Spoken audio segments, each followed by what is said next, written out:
What's good, y'all? It's me, Chris. Welcome back to another video. And in today's video, we're going to be discussing my current insecurity with YouTube. But before we get into that, if you like, you can go ahead and follow me on my other social media platforms. Here's my Twitter, and here's my Instagram. And while you're here, you can check out some of the recent videos that I posted. About a week ago, I posted a video discussing the presidential debate and a debacle that was. Prior to that, I posted a video discussing how we've progressed beyond the need for Tory lanes. And before that, I posted a video discussing the fetishization of fat men. So y'all go ahead and check all those out. For today's video, I'm a little nervous because one, I hope this topic is interesting enough, and two, I'm going to be sharing like having a very candid conversation about some feelings that I've been having about doing YouTube. So I've been experiencing a bit of self-doubt the past few months while doing YouTube, and unfortunately yesterday it reached a peak and I just was a mess. I was a complete and utter mess. I wasn't able to get a good outline. I wasn't able to record and get clear thoughts across. I wasn't even able to get any thoughts onto camera to be able to film and talk. And I try hyping myself in some of the common ways that I use. Like a lot of times before I film a video, I'll record music. We'll listen to other commentaries, just to realize it's not that big of a deal, and I'm just having a conversation and sharing my thoughts with y'all for y'all to consume and engage with.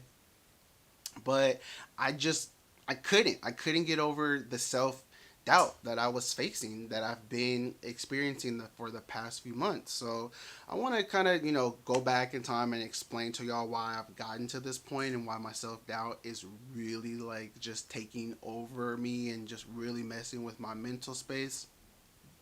So when I started this channel, I've always had the intention of it being just to share my thoughts, a place to engage with other people, and of course be able to grow, for it to be able to give me opportunity or use as a source of income. But I've never been too stressed about those. I've never been too worried. I've just always been making sure that I've been aware of things so that the channel can grow. But I've never had any end goal or an intention or where I like the channel to be. So as I've been doing YouTube for about a year and 7 months, I've just been creating content, creating the things that I would like to see, creating things that I enjoy, listening to y'all about some of the things that y'all enjoy, seeing where my videos that engage the most with, what type of topics y'all would like to discuss. So that's pretty much what I was doing it for. Um, but earlier this year, I had around 450 followers. It was around April, and my channel started to take off. It started to get a bit of traction. I had did the Black as Fuck review that ended up getting 11,000 reviews. Simultaneously, a video got picked up into the algorithm that I did 9 months prior to April, discussing the casting of Black as Fuck. So that video ended up getting 10,000 views. So those videos were going simultaneously at the same time, as well as the following week I ended up starting doing insecure reviews. So I had a lot of eyes on my channel, and literally like in a matter of like 2 weeks, I went from like 450 subscribers to 1,200 subscribers and being able to monetize my videos. Like, it was such a shift for me. It was like, oh, finally. Like, did have the goal in mind. I was mentioning in a lot of my videos that I would like to get to 1,000 subscribers. So like, it was a goal of mine, but I didn't think it was going to come at when it did. So I was really happy for a lot of the growth that I had on my channel. And in that time, I was enjoying doing the insecure reviews. I was getting like a lot of views from those videos. I was getting like a minimum of 2,000 views a week on insecure videos. And during that time, to sustain my channel, I made sure to do non-insecure reviews videos as well. So during that time, I made a video about Oprah when she was going to be throwing a fundraiser. And then that video took off and ended up getting 20,000 views and ended up shooting my channel even more to another 400 more subscribers. So by like mid-June, I was sitting around like 1,600 subscribers, and I was just like basking in all this like growth that I hadn't even planned for, and I wasn't even thinking that was going to be coming at this time, that I was expecting to come later in the year around this time right now.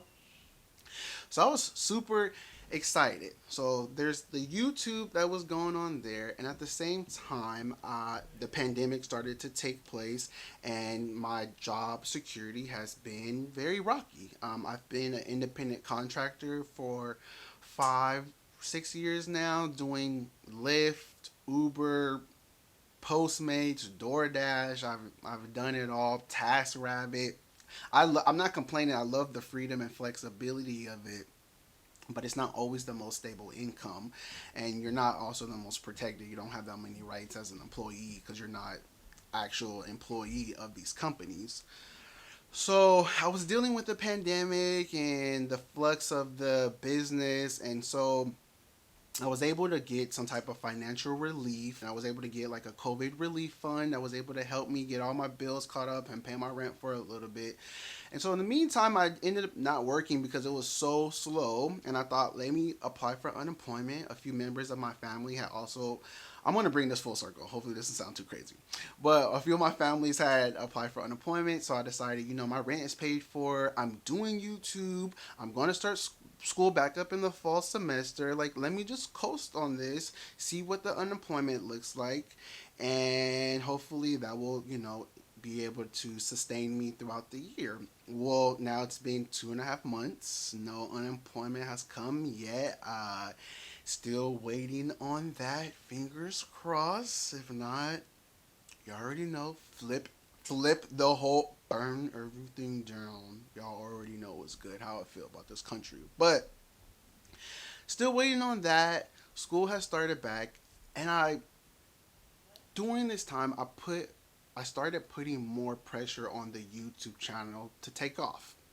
Prior to this pandemic, I had no plans or pressure of putting that much on the YouTube channel. Like I said, I was in school, still in school right now. I was in school, I was working, I was doing my one or two YouTube videos here and there. There's no pressure.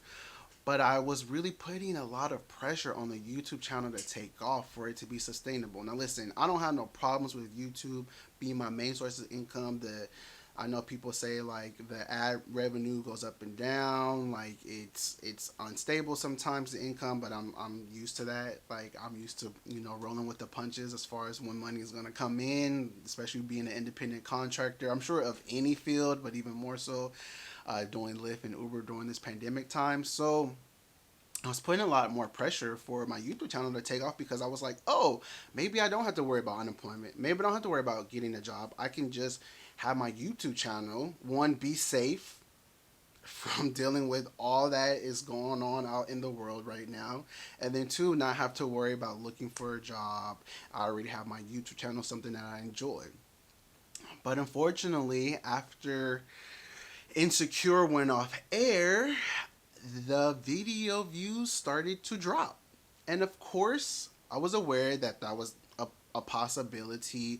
Even in my non-insecure review video, in my non-insecure videos that I was doing in between the reviews, we're not getting the same view count as those review videos, but it was definitely still like sustainable. It was a noticeable growth from the videos that I had posted prior to me being put into the algorithm and being more visible.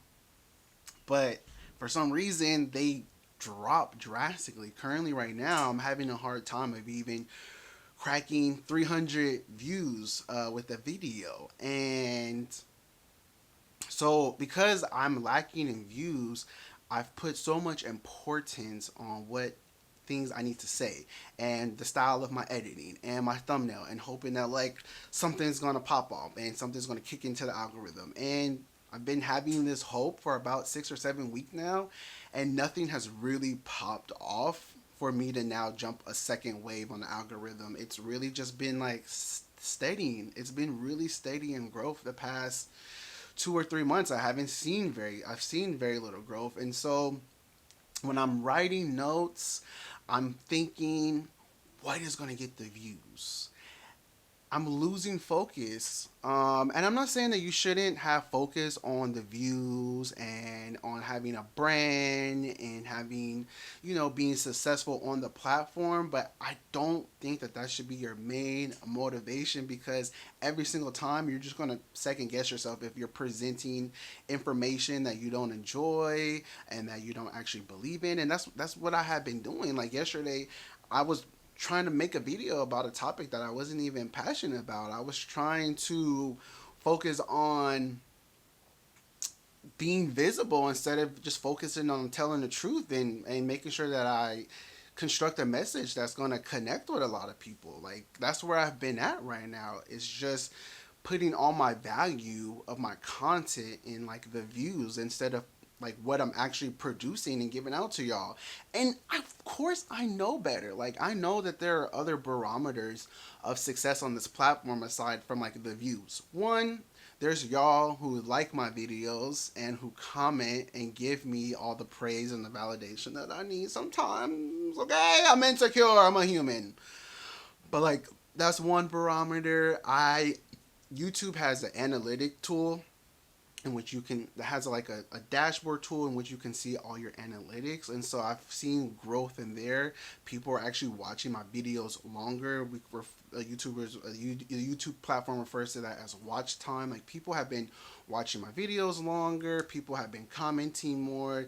The like ratio to view is higher as well now. I've seen that increase. Like I've seen things, I think they call it your click rate, which is like when someone sees your thumbnail, like what is the percentage in which the people click on the video, that's increased. Like I've seen these increases, but I'm not getting the monetary increase that I'm looking for, that I would really like and need right now. And that's where I'm at with YouTube. I have put a huge emphasis on the importance of views, and it's making me self-doubt my content. It's making me self-doubt that like, oh, the reason why I'm not getting views is because what I wrote down and what I have to say and how I'm presenting it like isn't connecting to people. When it is, like if you look at my last two videos, there's like a decent amount of comments for the amount of views that I have. Like it's just literally the amount of views. Everything else on my channel actually looks good. Like I even went back and watched older videos and see how I've progressed and being able to talk and getting comfortable with the camera. Like I've seen like the quality of my videos. I've seen the sound improve. Like there's so many ways in which I've grown since I made that very first video that I'm sure a few of you have seen here on this platform. There's been so many instances, and you can see which I've clearly have progressed, and I'm clearly getting better at this, and this is clearly something I'm enjoying. But the views got me fucked up, y'all. The views really got me fucked up, and I'm thinking about like, is this message that of this person who I'm inspired from going to connect to them? I'm worrying about like people who have larger platforms, people who believe in what I'm doing and have already laid the groundwork. I'm worried about them, and it's like, that doesn't matter. None of that matters. It really just matters about what really matters for me, and I hope it would matter and y'all see that, is like I tell the truth and I be like the most authentic version of myself that I can be. That's like the stuff that matters to me the most, like the editing and like the thumbnail and the cool outro. Like that stuff is cool, and I know that keeps some of y'all here, but I really am just wanting having like open, honest, thoughtful conversations with subscribers here on YouTube. That's all. People who look like me, people who are living similar experiences like me. Like that was always my intention with the platform, and I'm losing sight of that, mostly because of capitalism. Capitalism always got us fucked up. We never always have to like monetize things that we fucking enjoy. It never can just be about like enjoyment. Like also there's another weird thing like where people are like, "Oh, you do YouTube? That's cool." Like I swear that the moment I start telling people that if I made like hundreds of dollars a video, they would like take this more seriously. But I'm like, this is something I enjoy. This is value. I just want to stop valuing the views so much and lean in more to y'all responses.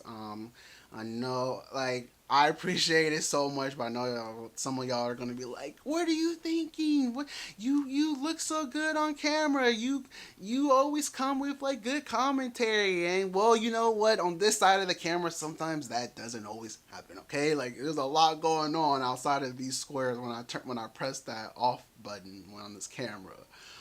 But that's where I'm currently at right now. I've been thinking of ways in which I can work on processing my viewership better. So one, I took off. There's a YouTube Studio app on which you can check out your analytics on your phone instead of on your laptop. I deleted that because I don't want to be so consumed with how my video is performing minute by minute. If I really need to, I can go on my computer and check on it. There's that.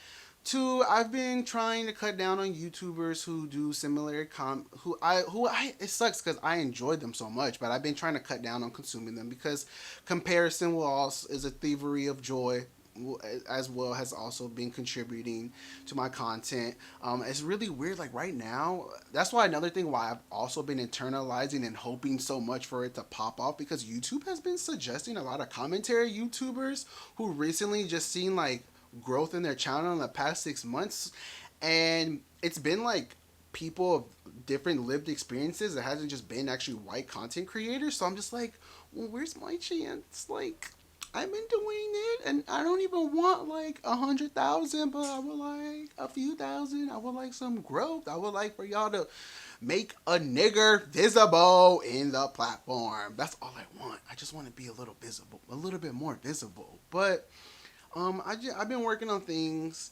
trying to enjoy more television, get away from consuming so much commentaries because I've been comparing myself so much, especially to these recent YouTubers who have had recent success, and just focusing on producing the content and getting the right messaging. That's really what matters. Should matter to me, and I want to keep that always in mind. I was just listening to the Read podcast, and at the end, you know, they have like the letters from their viewers, and somebody had a question just talking about like authenticity when it comes to having a podcast, and the information that they said is applicable across for any content creator, but it resonates with YouTubers as well. It's just like, just have fun, just have fun. A lot of things when we even record videos and record podcasts, we don't even remember what we said afterwards, and just make sure that you're enjoying it and that you're not trying to perform and for anyone else, and that like it's satisfying everything that you need. And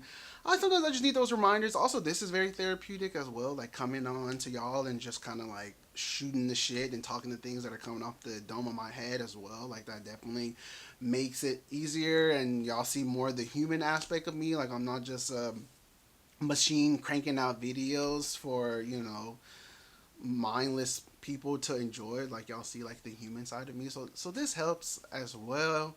But yeah, I'm gonna work on it. I'm gonna check myself and make sure that I'm also putting out content that I enjoy discussing regardless of the views, because it's gonna be visible that if I present something to y'all to discuss and that I'm not passionate about it. That's what I was feeling yesterday. Like I was just like, I don't have anything to say on this. Like, I don't have a well developed thought. I don't think that what I have to contribute to the conversation is necessary, is needed. And realizing part of it was just wanting to make a video that was in hopes to get views and to be seen. And honestly, you do what you love, and YouTube will pick up on it. I promise you. Like, there's no need for you to be putting. I'm also talking to myself. There's no need for me to be putting this much pressure on myself. I'm rambling now, y'all. But that's where I'm currently at. I am working on myself hour by hour to just, you know, clear myself of this fogginess that I have, and to make sure to get back to myself. I want to get back to my old self, in which I was just focused on like having a good time and enjoying and connecting with y'all. So that's all the thoughts that I have for this video. I would love to hear if y'all are currently struggling with anything. What are your current insecurities? What are you having self-doubt in? I would love to hear in the comments down below. You know, I love kikiing with y'all on YouTube comments and also on Twitter. So leave a comment down below. Give this video a thumbs up if you enjoyed it. Subscribe to the Crispy Noah family for more content. And I will see y'all in my next video. Bye!